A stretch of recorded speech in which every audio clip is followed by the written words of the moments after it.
कल बिहार विधानसभा में जिस तरह से बोल रहे थे नीतीश जी, उनकी दयनीय स्थिति को देखकर उनके ऊपर गुस्सा नहीं दया आती है। अब नीतीश जी गुस्सा के पात्र नहीं हैं, दया के पात्र हैं। किस तरह से गिरा कर बोल रहे थे कि उनके मंत्री क्या कर रहे हैं। कल तो विधानसभा के अध्यक्ष जी ने कहा जन्मदिन की बधाई नीतीश जी, लेकिन अब आप यहां से जाइए, दिल्ली जाइए। देखिए, होली के बाद ताजपोशी की तैयारी की बात आरजेडी के लोग तो खुलकर बोल रहे हैं। अब स्वयं नीतीश जी ने भी अपनी स्थिति जो बना ली है, कल बिहार विधानसभा में जिस तरह से बोल रहे थे नीतीश जी, उनकी दयनीय स्थिति को देखकर उनके ऊपर गुस्सा नहीं दया आती है। अब नीतीश जी गुस्सा के पात्र नहीं हैं, दया के पात्र हैं। किस तरह से गिरा कर बोल रहे थे कि उनके मंत्री क्या कर रहे हैं।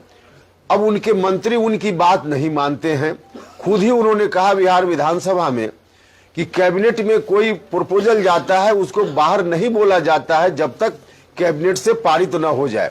सच्चाई यही होना चाहिए, लेकिन उनके कैबिनेट के मिनिस्टर ऐसा कर रहे हैं और विधानसभा में ऑन रिकॉर्ड मुख्यमंत्री जी गिड़गिड़ा कर यह बात बोल रहे हैं। ऐसी बात अगर किसी ने की तो अंदर की बात थी, लेकिन विधानसभा में इस तरह से गिड़गिड़ाना, आरजेडी के लोग किस तरह से हावी हो गए हैं। विधानसभा में कल एक और घटना हुई। विधानसभा के माननीय अध्यक्ष जी ने मुख्यमंत्री जी को जन्मदिन की बधाई देते हुए आरजेडी का जो फरमान सड़क पर हम लोग सुनते रहते हैं, कई विधायक बोलते रहे कि अब जल्दी खाली कीजिए नीतीश जी, जाइए आरजेडी के नेता को शपथ ग्रहण दिलाइए। कल तो विधानसभा के अध्यक्ष जी ने कहा जन्मदिन की बधाई नीतीश जी, लेकिन अब आप यहां से जाइए, दिल्ली जाइए, मतलब यहां खाली कीजिए। तो आरजेडी पूरे तौर पे इनके ऊपर, इनकी पार्टी के ऊपर अब हावी है। लेकिन अब इनके ऊपर हावी है, अब इसकी चिंता उनको करनी चाहिए, नहीं कर रहे हैं, अलग बात है। इनकी पार्टी के ऊपर भी पूरे तौर पे लोग हावी हैं, इसकी चिंता करनी चाहिए थी। वक्त निकल गया, आप क्या करेंगे।